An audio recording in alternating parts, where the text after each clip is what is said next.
we have said repeatedly that, the decisions that you make today as a leader in your business will be remembered for years. And we explained that now is the time to lead by example, to build trust, and know that you are being watched by, not only employees, but customers and vendors as well.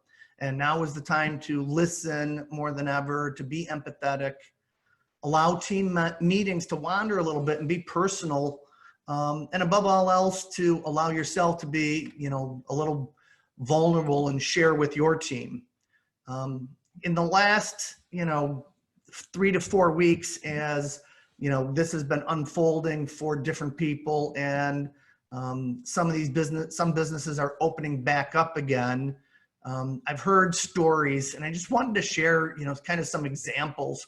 One was from the same exact industry, and one company leader called an all hands on deck meeting on a Thursday and told the entire team that they were to report to the office on Monday, since they were deemed essential, and they put some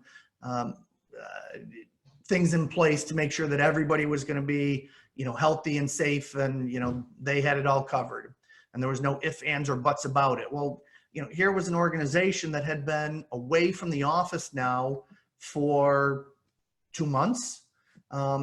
People's kids are home, and there wasn't a conversations about what's going on for you, how is this affecting you, what if you have viruses, or what if you have worries about the virus.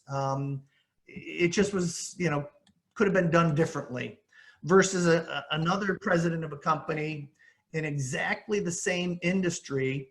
The president, got everybody on a webinar and explained to them that out of an abundance of caution, they weren't going to be opening up any of the offices nationally until at least July 15th. That we feel that, people are doing a great job considering, not being able to come into the office, and we're all juggling, and we're in this together, and we just want everybody to be safe, and we don't want, this to affect anybody's lives or families, and we'll get through this. It may be longer than July 15th, but we'll get there.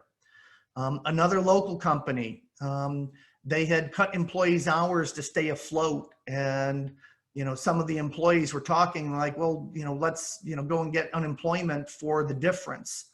And there was no note that came through, but a couple of phone calls were made from the company's HR director that basically said that if you fight this, if you file for unemployment, we're going to fight it.